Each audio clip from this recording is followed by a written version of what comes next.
اولاً تمام قسم کی تعریفات، حمد و ثنا، عصمت، بڑائی و کبریائی، یکتائی و تنہائی، بادشاہی و شہنشاہی وحدہ لا شریک، خالق کائنات، مالک ارض و سما کے لیے لائق اور زیبا ہے۔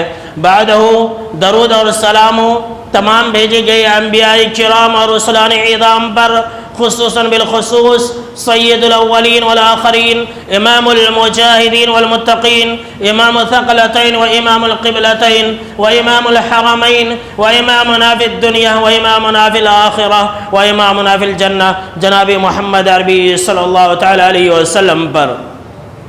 اللہم صلی علی محمد وعلی آل محمد کما صلیت علی ابراہیم وعلی آل ابراہیم انکا حمید مجید۔ اللہم بارک علی محمد وعلی آل محمد کما بارکت علی ابراہیم وعلی آل ابراہیم انکا حمید مجید۔ محترم بزرگوں، نوجوانوں، عزیز ساتھیوں،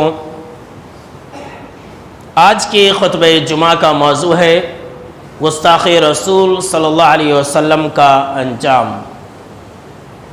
جب سے اللہ رب العالمین نے انبیاء و رسول کا سلسلہ شروع کیا، انسانوں کی ہدایت کے لیے اللہ نے نبوت و رسالت کا سلسلہ شروع کیا، تو جہاں پر کچھ لوگوں نے جتنے بھی انبیاء رسول تھے تمام کی باتوں کو مانا، ان کی پیروی کی، ان کے اوپر ایمان لایا، وہیں پر کچھ لوگ ایسے بھی تھے جنہوں نے اپنی زندگی کا مقصد ہی یہ بنا لیا تھا کہ ہم اس نبی اور رسول کی توہین کریں گے، ہم اس نبی کا مذاق اڑائیں گے۔ یہ ہر زمانے میں ہوتا ہوا آیا ہے۔ جناب محمد عربی صلی اللہ تعالیٰ علیہ وسلم کے ساتھ بھی ایسا ہوا۔ جب آپ صلی اللہ علیہ وسلم توحید کی مشن کو لے کر کے اٹھے تو آپ صلی اللہ تعالیٰ علیہ وسلم کی بھی توہین کی گئی، آپ صلی اللہ تعالیٰ علیہ وسلم کو بھی برے برے القابات سے نوازے گئے، کبھی دیوانہ کہا گیا، کبھی مجنون کہا گیا، کبھی ساحر کہا گیا، کبھی کذاب کہا گیا، طرح طرح کے برے القابات سے جب نوازے گئے تو اللہ رب العالمین نے آپ کو یہ تسلی دی کہ وَلَقَدِ اسْتُهْزِئَ بِرُسُلٍ مِّن قَبْلِكَ فَأَمْلَيْتُ لِلَّذِينَ كَفَرُوا ثُمَّ أَخَذْتُهُمْ فَكَيْفَ كَانَ عِقَابِ۔ کہ اللہ کے نبی اکرم و مکرم صلی اللہ علیہ وسلم، یہ لوگ آپ کی توہین کر رہے ہیں، گھبرائیے مت، غم اور فکر مت کیجئے، آپ سے پہلے جتنے بھی انبیاء اور رسول آئے تمام کا مذاق اڑایا گیا، ہم نے ان کافروں کو ڈھیل دے دی تھی، فَأَمْلَيْتُ لِلَّذِينَ كَفَرُوا، ہم نے کافروں کو ڈھیل دے دی، ثُمَّ أَخَذْتُهُمْ، پھر ہم نے جب انہیں پکڑا، فَكَيْفَ كَانَ عِقَابِ، اللہ رب العالمین کہہ رہا ہے کہ پھر ذرا سوچ لو کہ میری پکڑ اور میرا عذاب کیسا تھا ان کافروں کے ساتھ۔ اور یاد رکھ لے میرے دوستو، سامعین کرام، کہ جو آپ صلی اللہ علیہ وسلم کی توہین کرے گا، جو آپ صلی اللہ تعالیٰ علیہ وسلم کو برے برے القابات سے نوازے گا، وہ دنیا کے اندر ہی ذلیل اور رسوا ہوگا۔ اور اس بات کی گواہی خود اللہ رب العالمین نے قرآن مجید کے اندر دی ہے۔ فرمایا اللہ رب العالمین نے کہ ان الذین یؤذون اللہ ورسولہ لعنہم اللہ فی الدنیا والآخرہ، کہ جو لوگ اللہ اس کے رسول کو تکلیف دیں گے، جو لوگ اللہ کی توہین کریں گے، جو لوگ رسول اللہ صلی اللہ علیہ وسلم کی توہین کریں گے، لعنہم اللہ فی الدنیا والآخرہ، دنیا کے اندر اور آخرت کے اندر اللہ کی پھٹکار ہے ایسے لوگوں کے اوپر۔ وَعَدَّ لَهُمْ عَذَابًا مُهِينًا، اور اس کے بعد جو آخرت ہے وہاں پر تو رسوا کن عذاب ہے ہی ان لوگوں کے لیے۔ تو پتہ یہ چلا میرے دوستو کہ جن جن لوگوں نے بھی نبیوں اور رسولوں کا مذاق اڑایا، اللہ رب العالمین نے انہیں دنیا کے اندر بھی ذلیل اور رسوا کرنے کا وعدہ لیا ہے۔ آئیے ذرا تاریخ کے اوراق کو پلٹتے ہیں، قرآن اور حدیث کے حوالے سے ایسے لوگوں کے انجام کا ذکر کرتے ہیں اور سنتے ہیں جن لوگوں نے جناب محمد عربی صلی اللہ تعالیٰ علیہ وسلم کا بالخصوص مذاق اڑایا ہے۔ یاد کیجئے کہ جب اللہ رب العالمین نے آپ صلی اللہ علیہ وسلم کو یہ حکم دیا کہ آپ لوگوں کو دعوت توحید دیں، لوگوں کو اللہ کی طرف بلائے، تو آپ صلی اللہ تعالیٰ علیہ وسلم نے مکہ کے تمام کافروں کو، مکہ کے بڑے بڑے خاندانوں کو، جس کے اندر قریش کے لوگ بھی تھے، آپ صلی اللہ تعالیٰ علیہ وسلم نے صفا پہاڑی کے اوپر جمع کیا اور پھر انہیں دعوت توحید دی۔ انہیں یہ کہا کہ تم لا الہ الا اللہ کہو. جہاں پر تمام لوگوں نے سنا، خاموشی کے ساتھ سنا، وہیں پر ایک گستاخ رسول بھی ایسا تھا جس نے جناب محمد عربی صلی اللہ تعالیٰ علیہ وسلم کو یہ کہا تبلک یا محمد علی ہاذا جماعتنا، کہ محمد تو ہلاک و برباد ہو جا، تو ہلاک و برباد ہو جا، علی ہاذا جماعتنا، کیا تو نے ہمیں اسی لیے جمع کیا ہے؟ جناب محمد عربی صلی اللہ تعالیٰ علیہ وسلم کی گستاخی کی اس بدبخت نے، اللہ رب العالمین نے فوراً اس گستاخ کی خبر لی اور کہا تبت یدا ابی لہب وتب. دیکھ رہے ہیں اس انسان نے جناب محمد عربی صلی اللہ تعالیٰ علیہ وسلم کی توہین کرنے کے لیے، آپ صلی اللہ علیہ وسلم کا مذاق اڑانے کے لیے جس الفاظ کو استعمال کیا تھا تبلک یا محمد، اللہ رب العالمین نے اسی الفاظ سے اس گستاخ رسول کی خبر لی اور کہا تبت یدا ابی لہب وتب، کہ ہلاک و برباد تو خود ابو لہب ہے، ہلاک و برباد تو خود ابو لہب ہو گیا جس کا ٹھکانہ جہنم میں، اس کے علاوہ کچھ نہیں ہے. آپ جانتے ہیں جب غزوہ بدر کے بعد مکہ کے کافروں کو شکست ہوئی اور بڑے بڑے جو کافروں کے سردار تھے وہ جب قتل ہوئے تو ابو لہب کو ایسی فکر لگی کہ وہ ایک گھر کے اندر بند ہو گیا. گستاخ رسول کا انجام ذرا سوچ لیجئے. ایسی اس طرح سے گھر کے اندر بند ہوا کہ سب سے بات چیت کرنا چھوڑ دیا، اور پھر اسی دوران اسے عدسہ کی بیماری لگی. عدسہ یہ طاعون ہی کی طرح کوئی ایک بیماری ہے جس سے بدن کے اندر گلٹیاں نکل آتی ہیں اور وہ انسان ہلاک و برباد ہو جاتا ہے. جانتے ہیں اس گستاخ رسول کا انجام؟ جب اس نے آپ صلی اللہ تعالیٰ علیہ وسلم کے حق میں گستاخی کی تھی، اللہ رب العالمین نے وعدہ کیا تھا کہ یہ دنیا کے اندر ہی ذلیل و خوار ہوگا. ایسا ذلیل و خوار ہوا کہ اسے عدسہ کی بیماری لگی. لگنے کے بعد وہ اتنی خطرناک بیماری تھی کہ کوئی اس کے قریب نہیں جاتا تھا. اس کے بچوں نے چھونا تک چھوڑ دیا تھا. اتنا ہی نہیں، اسی بیماری میں یہ ابو لہب وفات بھی ہوا. بچوں نے تو اسے چھونا تو دور کی بات ہے، خود اس کے بیٹوں نے اسے چھوا تک نہیں. کتابوں کے اندر یہ بات مذکور ہے کہ اس کے بیٹوں نے ایسی لاش کو پڑے رہنے دیا. 3 دن تک اس کی لاش ایسی ہی پڑی رہی. 3 دن تک ابو لہب کی لاش ایسی ہی پڑی رہی. بدبو جب اٹھنے لگی لوگوں کے ڈر اور خوف سے کہ کہاں لوگ تانے ماریں گے، ان کے بیٹوں نے غلاموں کو بلایا اور حکم دیا کہ لکڑیوں سے ٹھیلو اس انسان کو. اللہ اکبر. کسی نے ہاتھ تک نہیں لگایا، لکڑیوں سے ڈھکیل ڈھکیل کر کے اسے ایک گڈھے کے اندر گرایا گیا اور پھر دور سے ہی پتھر مار مار کر کے اس ابو لہب بدبخت کو اندر ڈال دیا گیا، اس کے اوپر مٹی ڈال دی گئی. اللہ اکبر. یہ ہے گستاخ رسول کا انجام. دیکھا آپ نے، اس نے جناب محمد عربی صلی اللہ تعالیٰ علیہ وسلم کی حق میں گستاخی کی تھی، لیکن خود ایسی موت مرا کہ کوئی قریب جانے کے لیے تیار نہیں ہوتا تھا. دوسرے تو اور ہیں، خود ان کی اولاد، ان کے خاندان والے اس کے قریب تو دور کی بات ہے، اس کو چھوا تک نہیں، اس کو دیکھا نہیں. یہ ہے گستاخ رسول کا انجام میرے دوستو.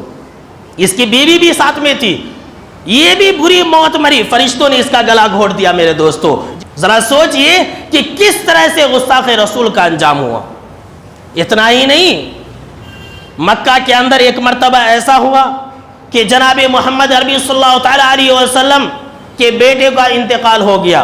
جو اماں خدیجہ رضی اللہ تعالیٰ عنہا کے بطن سے پیدا ہوئے وہ بیٹے انتقال کر گئے. ابو جہل اور دیگر جو کفار مکہ تھے انہوں نے آپ صلی اللہ تعالیٰ علیہ وسلم کا مذاق اڑانا شروع کر دیا.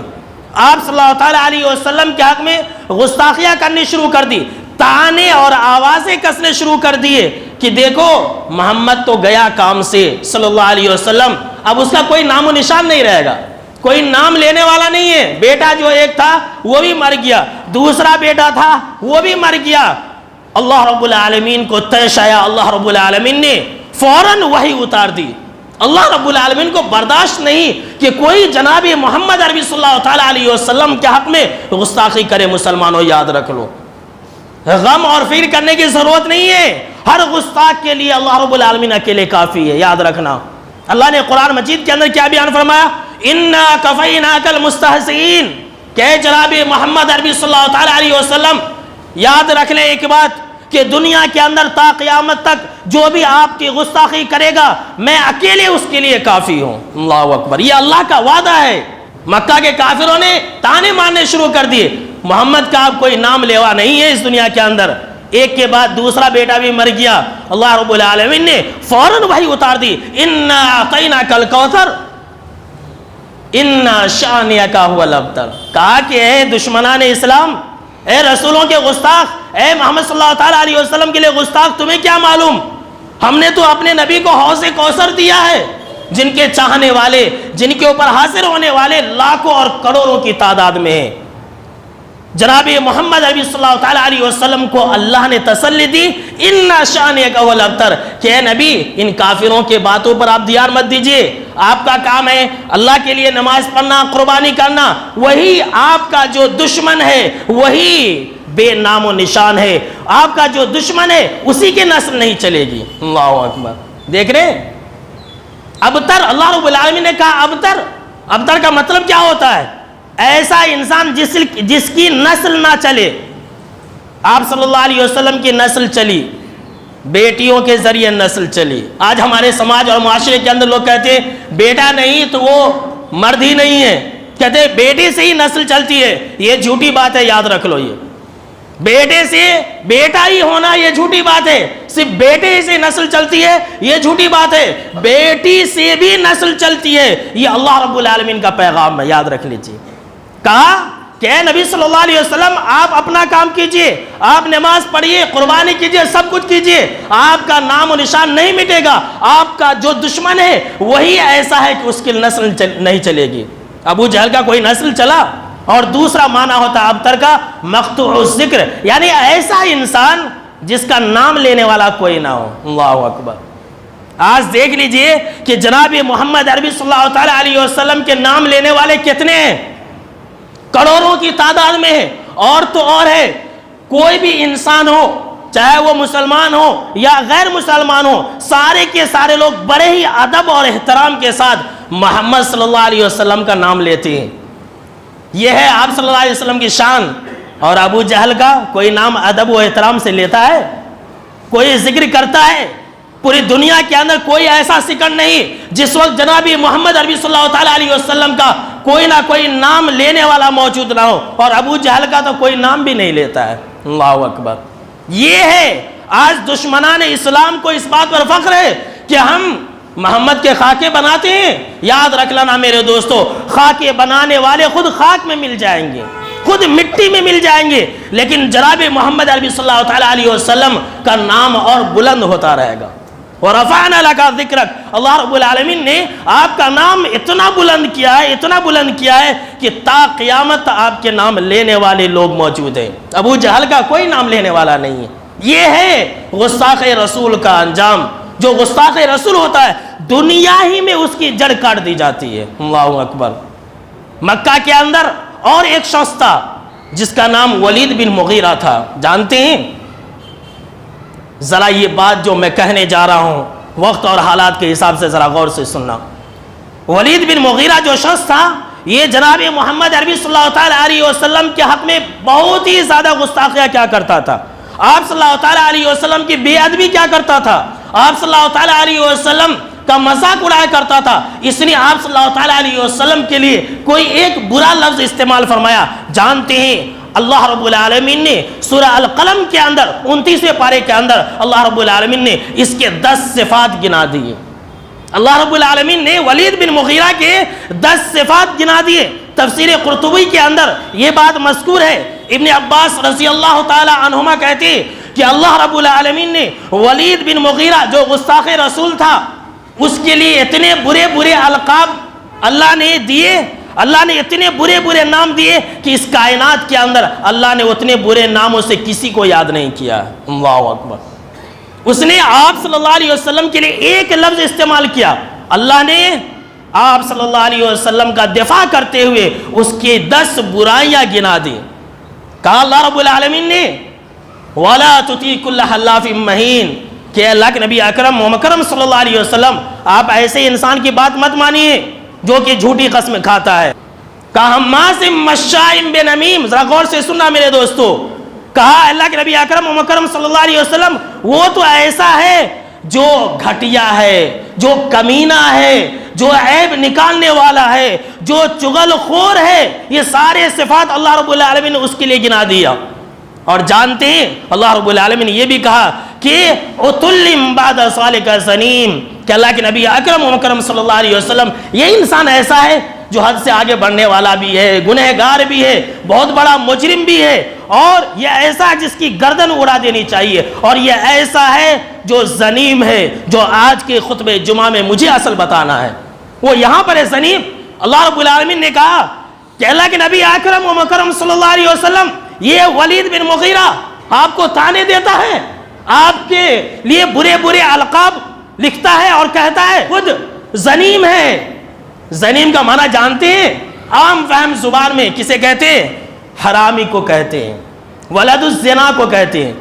ایسا انسان جس کا کوئی باپ نہ ہو، بغیر باپ کے پیدا ہونے والے انسان کو زنیم کہتے ہیں. اور جانتے ہیں کسی کو بھی اس بات کی خبر نہیں تھی. بعد میں ولید بن مغیرہ کے ماں نے خود کہا کہ ہاں اس کا کوئی باپ نہیں ہے. اللہ اکبر. اور جانتے ہیں اپنے ایمان کو تازہ کیجئے، اپنے ایمان کو تازہ کیجئے. اللہ رب العالمین نے کیا کہا؟ آپ صلی اللہ علیہ وسلم کی شان میں گستاخی وہی لوگ کرتے ہیں جو ولد الزنا ہوتے ہیں. جو ولد الزنا ہوتے ہیں وہی لوگ اکثر و بیشتر آپ صلی اللہ تعالیٰ علیہ وسلم کے حق میں گستاخی کرتے ہیں.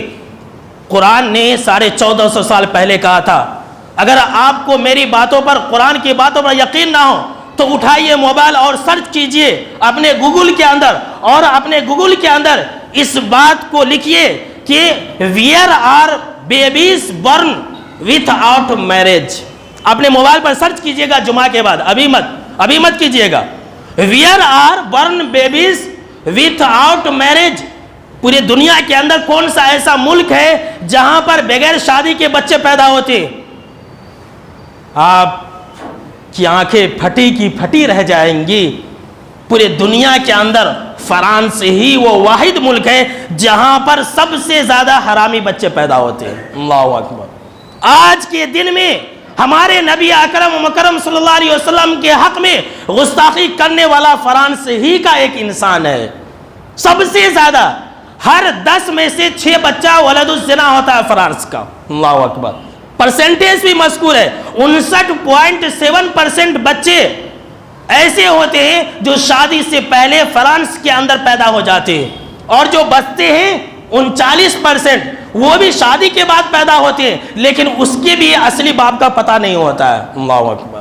اور اس کی بھی تاریخ جو فرانس کے انسان نے آپ صلی اللہ علیہ وسلم کے حق میں، جس نے ملعون میکرون نے جو گستاخی کی ہے، وہ بھی کچھ ایسا ہی ہے.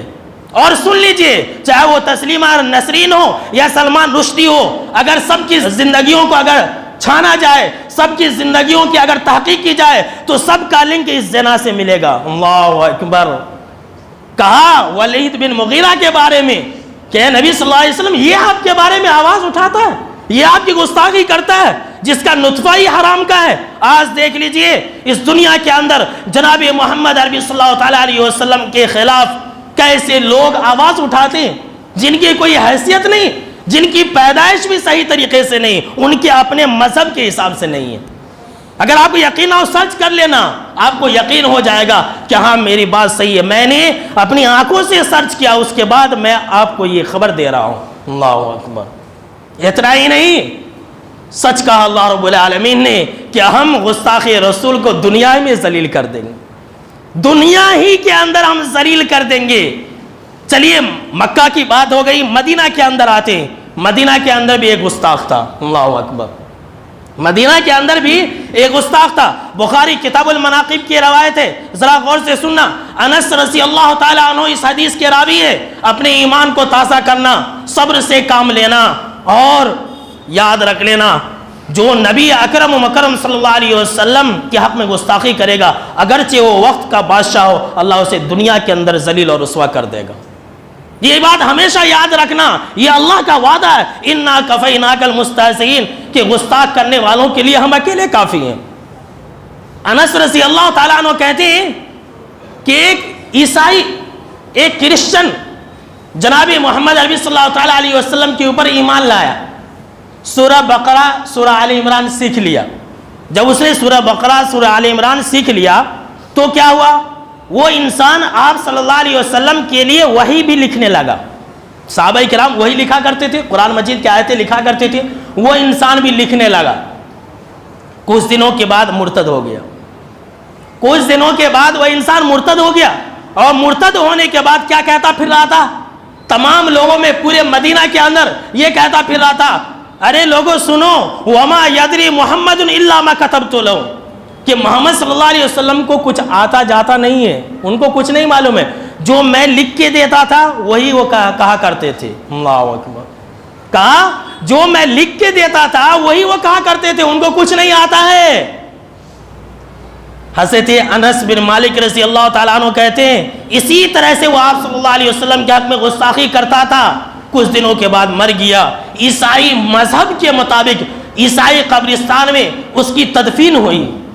جب عیسائی لوگوں نے اسے تدفین کر دیا، قبر کے اندر رکھ دیا، دوسرے دن جب صبح ہوئی، دن کا اجالا ہوا، تو لوگ، مدینہ والے لوگ، چاہے وہ مسلمان ہو یا عیسائی ہو، عیسائی نے اپنے قبرستان کے اندر یہ دیکھا کہ اس انسان کی لاش باہر پڑی ہوئی ہے۔ اللہ اکبر، یہ سچا واقعہ ہے، یہ سچا واقعہ یاد رکھ لینا۔ کہا اس انسان کی لاش باہر پڑی ہوئی ہے۔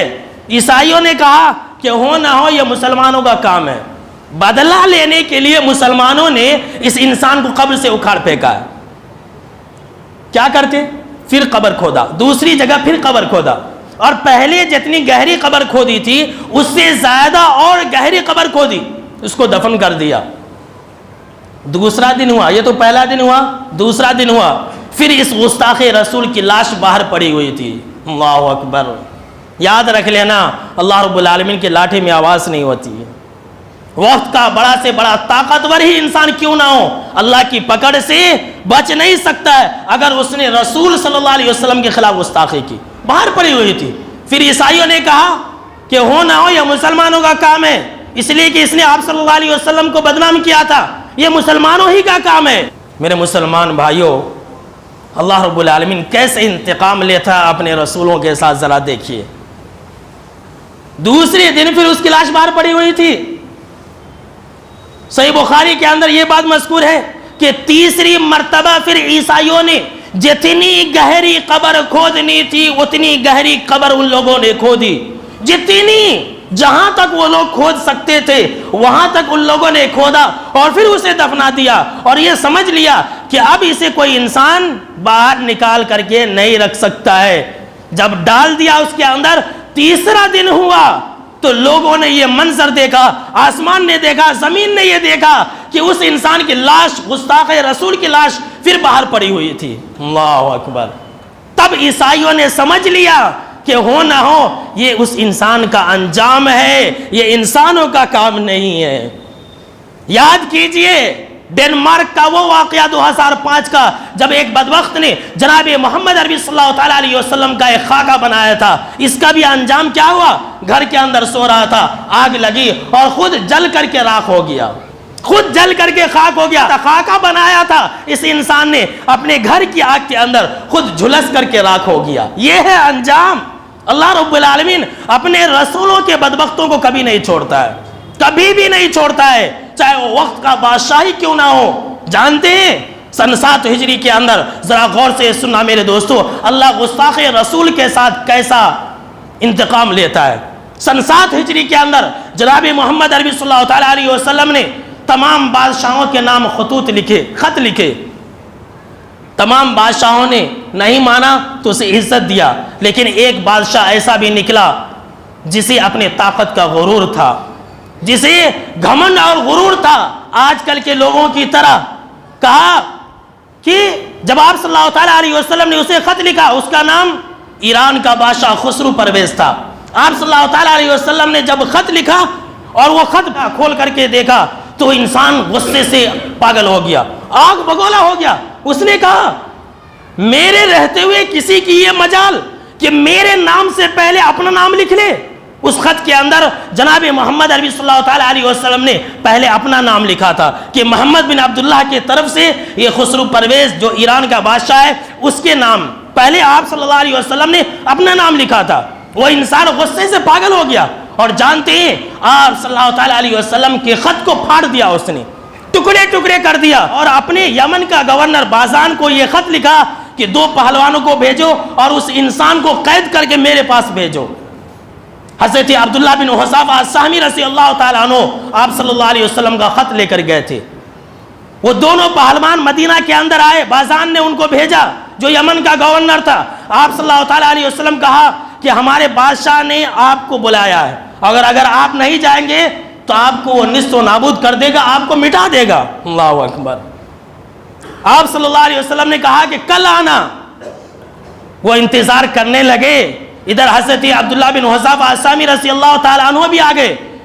جانتے ہیں دوسرا دن جب صبح ہوا تو آپ صلی اللہ تعالیٰ علیہ وسلم نے کہا ان دونوں آدمیوں سے کہ تم مجھے قید کرنے کے لیے آئے ہو, جاؤ پہلے اپنے بادشاہ کی خبر لو کہ اس کے بیٹوں نے اسے قتل کر دیا ہے. اللہ اکبر.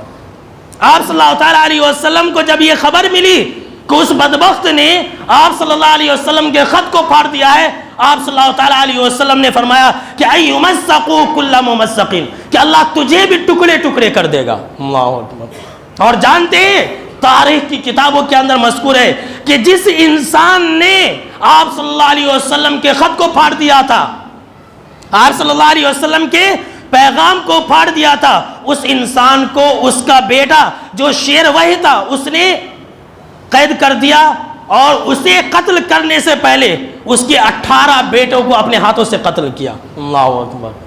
دیکھ رہے ہیں اللہ کا انتقام. اپنے بھائیوں کو اس نے قتل کر دیا. پوری ایران کی بادشاہت تہس نہس ہو گئی. آج لوگوں کو فخر ہے, آج غرور ہے کہ ہمارے پاس طاقت ہے, ہم اپنے طاقت کے بلبوتے آپ صلی اللہ تعالیٰ علیہ وسلم کی گستاخی کر لیں گے, آپ صلی اللہ علیہ وسلم کے خاکے اپنے پارلیمنٹ کے اندر لگا دیں گے. یہ صرف اعلان ہے, یاد رکھ لیجئے. کوئی طاقتور بھی اپنی مقصد کے اندر کامیاب نہیں ہو سکتا ہے. کہاں بھیجا قید کرنے کے لیے, خود اپنے بیٹوں کے ہاتھے قتل ہوا. اور ایسا تہس نہس ہوا ایران کی حکومت اور سلطنت کہ ایک کے بعد ایک بادشاہ بنتے رہے, کوئی دوسرا قتل کرتا. جو شیروی تھا 1 سال حکومت کیا, یہ مر گیا. اس کے بعد اس کا ایک بیٹا تھا جو صرف 7 سال کا تھا, وہ حاکم بنا, افسر نے اسے قتل کر دیا, وہ خود حاکم بن گیا. پھر اسے لوگوں نے مل کر کے اسے قتل کر دیا اور پھر جو ہے اور ایک کو حاکم بنایا. اس طرح سے کرتے کرتے پوری ایران کی بادشاہت ہلاک و برباد ہوئی, یہاں تک کہ مسلمانوں نے اسے اپنے قبضے میں لے لیا. اللہ اکبر. یہ ہے گستاخی رسول کا انجام.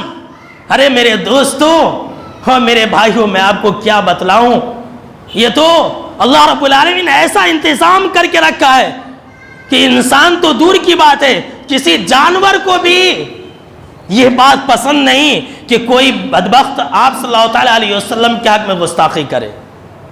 جی ہاں, سننا چاہتے ہیں؟ آئیے میں آپ کو ایک سچا واقعہ, آنکھوں دیکھا واقعہ, جسے امام ذہبی رحمۃ اللہ علیہ نے اپنی کتاب معجم الشیوخ کے اندر نقل کیا ہے. اور اس واقعہ کے ناقل کون ہیں؟ بخاری کی شرح لکھنے والے حافظ ابن حجر رحمۃ اللہ علیہ. کیا ہوا ذرا سنیے اور اپنے ایمان کو تازہ کیجئے. ہمارے نبی کا گستاخ کبھی بچ نہیں سکتا ہے, ہمارے نبی کا گستاخ کبھی بھی بچ نہیں سکتا ہے. اور یہ بالکل سچا واقعہ ہے. الدرر الکامنہ کتاب ہے, اس کے اندر حافظ ابن حجر رحمۃ اللہ علیہ نے یہ واقعہ نقل کیا ہے. منگولیوں کے یہاں ایک بہت بڑا فنکشن تھا جنہوں نے حکومت کی اس دنیا کے اندر, اور ایک جو منگولی شہزادہ تھا اس کے عیسائی مذہب کو اختیار کرنے کی وجہ سے یہ فنکشن رکھا گیا تھا. بڑے بڑے پوری سلطنت اور پوری بادشاہت سے جو عیسائی کے بڑے بڑے فادرز ہوتے ہیں, جو پادری ہوتے ہیں, وہ سارے کے سارے اس فنکشن کے اندر جمع تھے. اسی میں سے ایک فادر ایسا تھا, ایک پادری ایسا تھا, آپ صلی اللہ تعالیٰ علیہ وسلم کو گالی دینا شروع کر دیا. آپ صلی اللہ تعالیٰ علیہ وسلم کے حق میں گستاخیاں کرنی شروع کر دی بلا وجہ میں. وہیں پر ایک شکاری کتا بھی بنا ہوا تھا, ایک شکاری کتا وہیں پر بنا ہوا تھا. جیسے ہی اس نے آپ صلی اللہ علیہ وسلم کے حق میں گستاخیاں کرنی شروع کر دی, آپ صلی اللہ علیہ وسلم کو برا بھلا کہنا شروع کر دیا, اس کتے نے اپنے رسی کو توڑا اور اس کے اوپر چھلانگ لگا دیا. جو انسان آپ صلی اللہ علیہ وسلم کے حق میں گستاخی کر رہا تھا اس کے اوپر حملہ کر دیا. لوگوں نے اپنے فادر کو بچایا, لوگ بیچ میں آ گئے اور کتا سے بچایا. جب وہ انسان سنبھلا تو کہا کہ جانتے ہو اس شکاری کتے نے تمہارے اوپر اس لیے حملہ کیا ہے کہ تم نے محمد صلی اللہ علیہ وسلم کے حق میں گستاخیاں کی تھی, تم نے آپ صلی اللہ علیہ وسلم کو برا بھلا کہنا شروع کر دیا تھا. اس فادر نے کہا کہ نہیں ایسا نہیں ہو سکتا, یہ جھوٹی بات ہے. دراصل بات یہ ہے کہ دیکھو وہ ایک شکاری کتا ہے, اور میں جب تم لوگوں سے بات کر رہا تھا, جب میں محمد صلی اللہ علیہ وسلم کو گالی دے رہا تھا, برا بھلا کہہ رہا تھا, تو اپنے ہاتھ کو حرکت دے رہا تھا. تو چونکہ یہ شکاری کتا ہے تو اس شکاری کتے نے یہ سمجھا میرے ہاتھ کی حرکت سے کہ میں اسے مارنے کی کوشش کر رہا ہوں, میں اسے مارنے کے لیے ہاتھ اٹھا رہا ہوں, اس لیے اس نے مجھے حملہ کر دیا. ایسی کوئی بات نہیں ہے.